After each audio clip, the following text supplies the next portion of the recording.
Halo semuanya, selamat datang lagi di sesi penjelajahan materi kita. Nah, ayo kita langsung masuk aja nih, karena materi yang bakal kita bedah hari ini tuh bener-bener istimewa. Kita bakal ngeeksplorasi sebuah dokumen yang luar biasa indah tentang kematangan spiritual. Buat sesi kali ini, saya pengen kalian nggak cuma ngelihat ini sebagai sekedar nambah-nambah informasi aja ya. Anggaplah ini sebagai sebuah kisah, sebuah perjalanan batin terpandu yang bener-bener bakal menyentuh hati kita. Jadi, siapkan diri kalian karena kita bakal menyelam cukup dalam.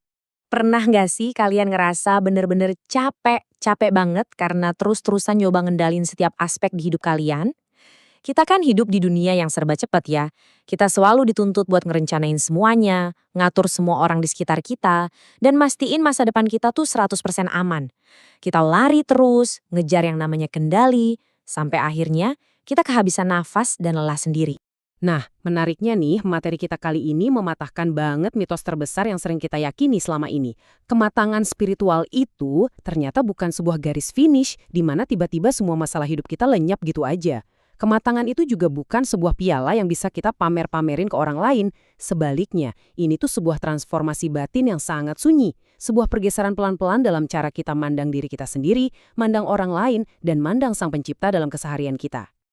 Oke, kita masuk ke pilar pertama dalam perjalanan reflektif kita, dari mengontrol menjadi berserah. Di awal-awal perjalanan, kita tuh sering banget terjebak pengen mengontrol. Kita mikir kalau kebahagiaan itu diukur dari seberapa jago kita ngatur situasi dan orang-orang di sekitar kita. Tapi, sebuah jiwa yang mulai matang perlahan sadar sama batasannya dan mulai bergeser ke sikap berserah. Poin pentingnya di sini ya, berserah itu bukan berarti kita nyerah kalah atau putus asa loh. Sama sekali bukan. Berserah itu justru butuh keberanian yang luar biasa untuk ngelepasin ilusi bahwa kita pegang kendali penuh dan mulai percaya. Percaya kalau ada irama semesta yang lebih besar yang lagi nuntun kita ngelewatin badai. Ada satu kutipan dari sumber kita yang menurut saya dalam banget. Bunyinya gini, kematangan dimulai ketika kita berhenti menuntut hidup berjalan sesuai rencana kita dan mulai belajar mengalir bersama rencananya. Gila ya, ini tuh melegakan banget.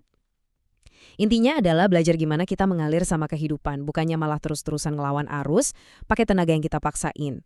Sekarang, coba deh saya tanya langsung ke kalian. Apa sih satu hal terbesar yang saat ini lagi mati-matian kalian coba kontrol? Gimana rasanya kalau pelan-pelan, genggaman itu kalian lepasin, dan kalian percayakan aja hasilnya? Mari kita renungkan sebentar, hal apa yang emang harus kita relakan. Lanjut ke pilar kedua kita, memeluk sunyi dan kesadaran diri. Kita tahulah ya, dunia modern kita ini berisik banget. Suara notifikasi handphone, hiruk-pikuk kerjaan, ekspektasi dari orang-orang, itu semua sering banget bikin kita lupa sama suara jiwa kita sendiri. Padahal, kematangan spiritual itu justru tumbuh paling subur di dalam keheningan. Terkadang kita takut sama sunyi karena kita takut ngelihat sisi gelap kita sendiri. Tapi di dalam keheningan itulah kita belajar ngamatin pikiran dan emosi kita tanpa ngejudge. Kita bisa benar-benar berhadapan sama ego kita, bukan buat dimusuhin, tapi buat dijinakan supaya kita bisa nemuin kedamaian batin.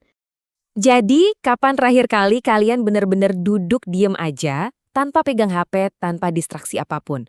Suara batin atau ketakutan apa sih yang selama ini sebenarnya lagi kalian hindarin dengan terus-terusan sok sibuk? Coba deh kita kasih ruang buat ngadepin keheningan ini. Sekarang, pilar ketiga, belas kasih tanpa syarat.